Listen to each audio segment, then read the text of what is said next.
सेवानाम साई बंदे, अलग है साई पूजा। सेवानाम साई बंदे, अलग है साई पूजा। हर जीवों में साई बसा है, हर जीवों में साई बसा है, कोई न लागे दूजा। ओम साई राम। नमस्कार। बाबा के चैनल पर, साई पूजा चैनल पर आप सभी भक्तों का स्वागत है, अभिनंदन है। और मेरे साथ एक साई भक्त जुड़ रही है, बाबा की पवित्र भूमि पर अपने अनुभव शेयर करने वाली है। मुझे नहीं पता कि वो कितना आप लोगों को मोटिवेट कर पाएंगी, पर आपको अंदर ये होना चाहिए कि बाबा का गुणगान हो रहा है। हर एक साई भक्त के पीछे बाबा है। तो जो लोग नए जुड़ रहे हैं वो इनका एक्सपीरियंस ज़रूर सुने, और जितने भी बैक एक्सपीरियंस हैं सुने, और बाबा अपनी भक्ति में बाबा की चरणों में रम जाइए, भक्ति में रम जाइए। तो चलते हैं उनसे मुखातिब होते। ओम साई राम। ओम साई राम। क्या नाम है आपका? डॉली चोपड़ा। डॉली जी, कहाँ से आप? दिल्ली से हूँ। दिल्ली से? दिल्ली दिल वालों की। बिल्कुल। तो बाबा से कब से जुड़े आप? बाबा से मेरे को जुड़े हुए हो गए हैं 13-14 साल। 13-14 साल। 13-14 साल में आज इस वक्त तो आप मेरे सामने मेरे साथ इंटरव्यू कर रहे हो, एक्सपीरियंस बता रहे हो। तो बाबा बाबा की बहुत कृपा है। तो मैं जानना चाहूंगी, बाबा ने कृपा मतलब कौन सी ऐसी कृपा की जो आज इतने दीवाने बन के बैठे हो यहाँ? बहुत दीवानी हूँ मैं बाबा की, बहुत ज्यादा। तो अगर वो कहेंगे ना कि तुमने एक टांग पे भी खड़ा होना, वो भी हम खड़े होके दिखाएंगे। मैंने देखी भक्ति आप लोगों में, बहुत मतलब बहुत प्यार है बाबा से। मैंने देखा, मैं देख रही हूँ 2 दिन से। तो अपने जो आपसे बाबा जुड़े और आप बाबा से जुड़ी, तो स्टार्टिंग क्या हुई बाबा के प्यार की? पहले तो स्टार्टिंग हुई, मेरे को बाबा का रास्ता मेरी फ्रेंड ने दिखाया। अच्छा।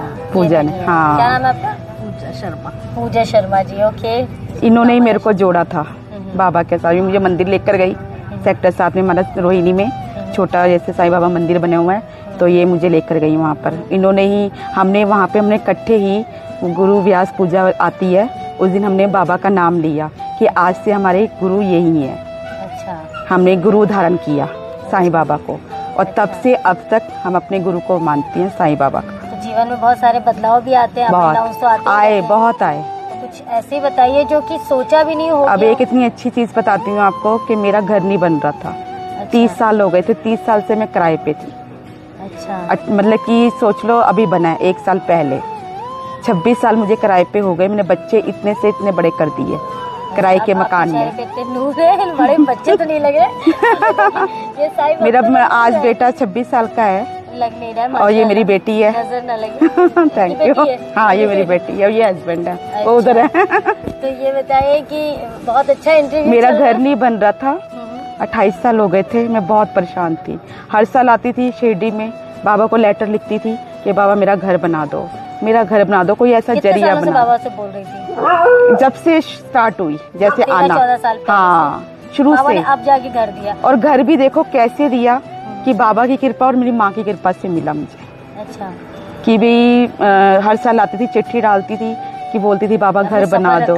सब्र रखा। हाँ, सब्र तो रखना ही था कि मुझे विश्वास था कि मुझे एक ना एक दिन तो मिलेगा। क्या बात है, ये चीज लोग सुन रहे होंगे। हाँ। सुनिए, सब्र रखिए। 13 इंस्टेंट बाबा ने नहीं दिया, इनकी भक्ति को देखा, उन्होंने मेरी हिम्मत बनाए रखी कि मुझे तोड़ा नहीं। उन्होंने अंदर से मेरी हिम्मत बनाए रखी कि बनना तो है ही है, कोई ना कोई जरिया तो बनेगा, कुछ ना कुछ तो होगा। तो तू अब थोड़ा सब्र रखो, श्रद्धा सब्री मन में रखो, साईं साईं नाम रटो, पूरी होगी मन की आस, कर लो साईं का निज ध्यान। क्या बात है। और जीवन में अब तो एक तो घर आपका हो गया। और घर कैसे बना ये सुनो। हाँ। घर मेरा ऐसे बना कि मैं हर साल आती रही, बोलती रही। अब लास्ट में अपनी मम्मी के साथ आई मैं। अभी 2 साल मम्मी की डेथ को हो गए हैं, उससे पहले मैं आई। लास्ट में मम्मी के साथ आई। उसके बाद मैं बाबा से बोल कर गई, आंखों में आंसू लेकर गई, और बाबा से मैंने ये बोला मैं अब नहीं आऊँगी, अब आप मेरे को घर दोगे ना मैं तब आऊँगी। और उसके बाद मेरा घर नहीं बना, तब भी मम्मी की डेथ हो गई। और जब मम्मी की डेथ हुई उसके बाद मम्मी के जैसे कपड़े वगैरह खोले उनके, तो इतनी सारी चिट्ठियाँ निकली जिसमें सिर्फ ये लिखा था, बाबा मेरी बेटी का घर बना दो, मेरी बेटी का घर बना दो, मेरी बेटी का घर बना दो। हालांकि मेरे भाई का भी घर नहीं था।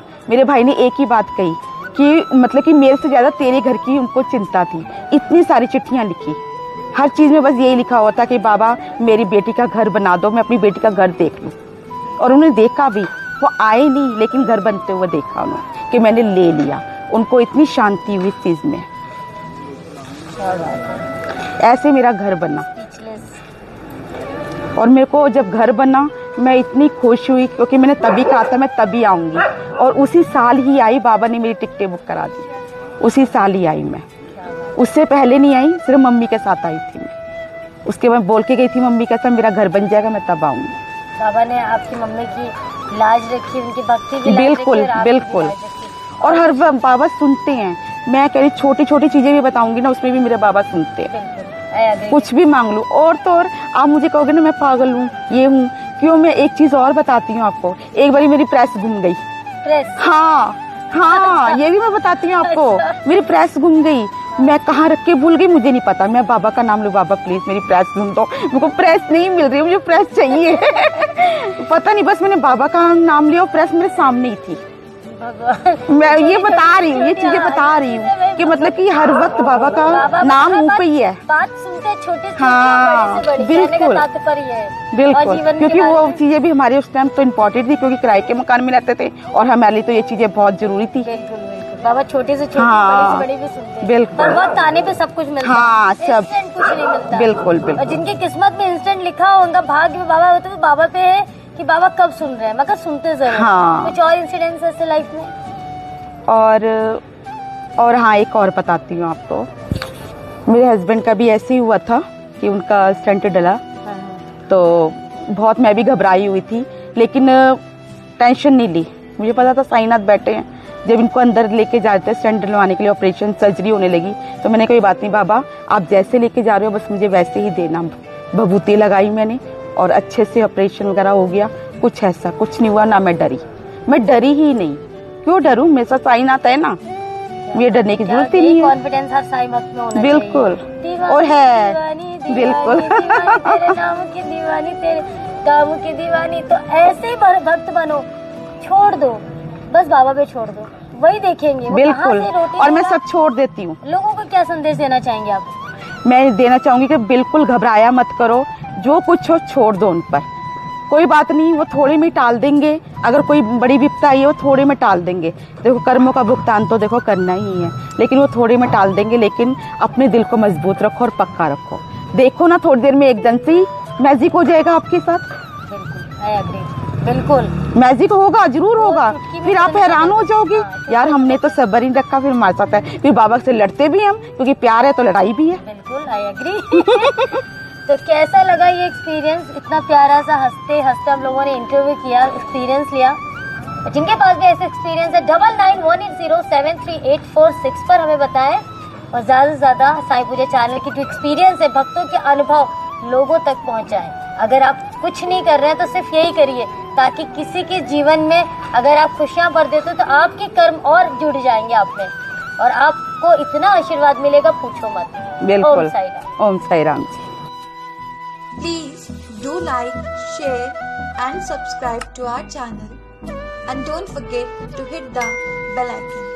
Thank you.